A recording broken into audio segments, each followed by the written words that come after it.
Paz, senhor pessoal, tudo bem com vocês? Eu me chamo Eduardo e hoje estamos aqui para mais um vídeo do Devotinho. Como de costume, vamos aprender um pouco mais sobre a Palavra de Deus. Falaremos sobre um personagem que foi muito importante no início da igreja cristã. Se você estiver interessado, venha conosco.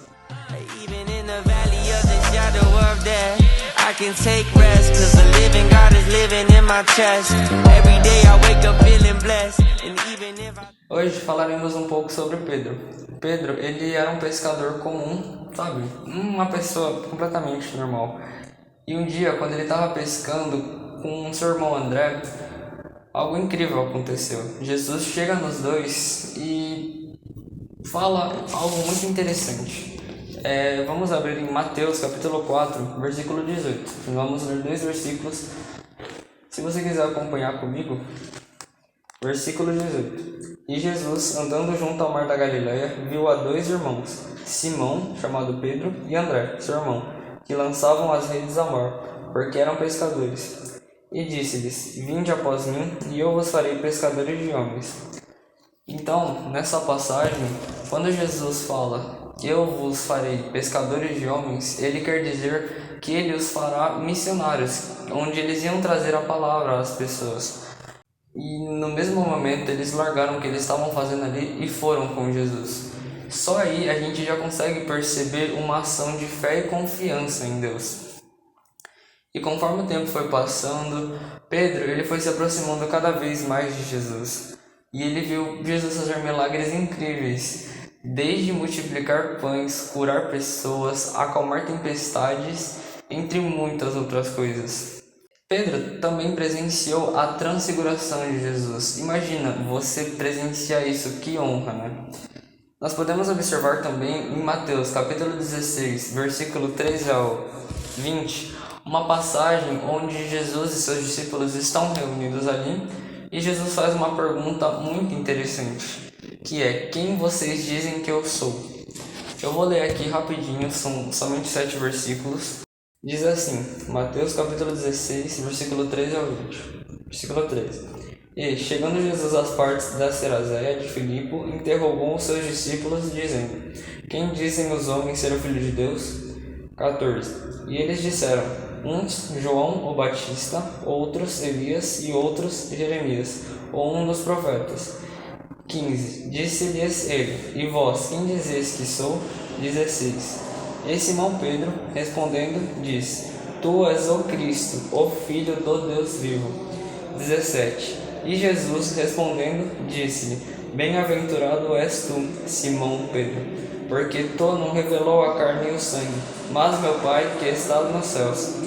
18. Pois também eu te digo que tu és Pedro, e sobre esta pedra edificarei a minha igreja, e as portas do inferno não prevalecerão contra ela.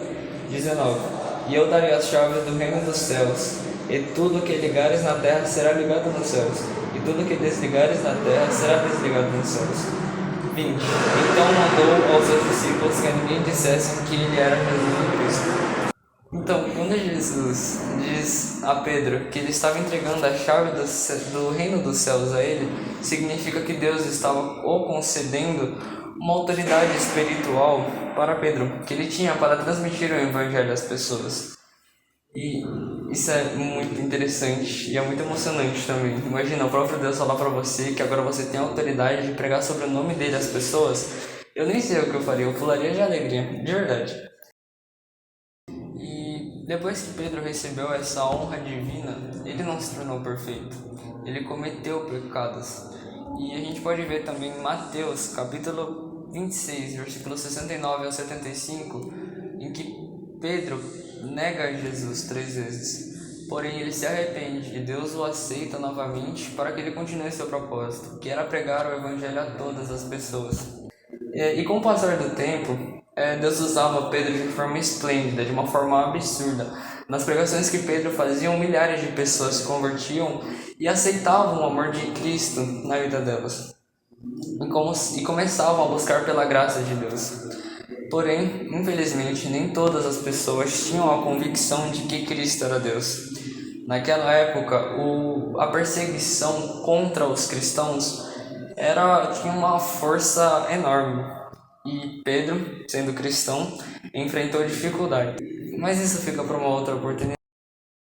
Em tudo que a gente falou aqui agora, em que eu falei, nós podemos ver um verdadeiro exemplo de fé, coragem e confiança em Deus. Então Pedro, ele depositou toda a sua confiança em Deus, ele focou em Deus.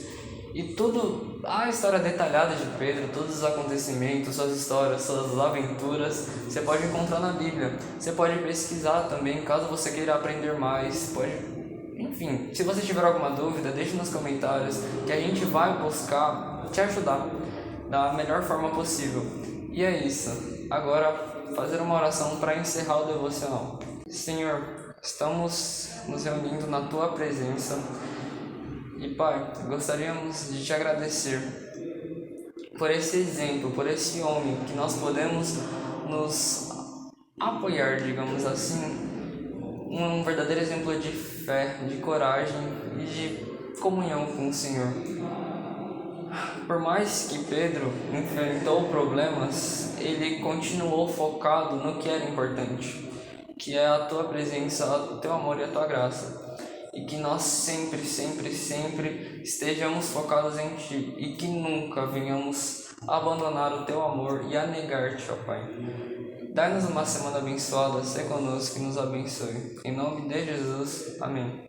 Espero que esse devocional tenha ajudado vocês a entender um pouco melhor sobre quem foi Pedro.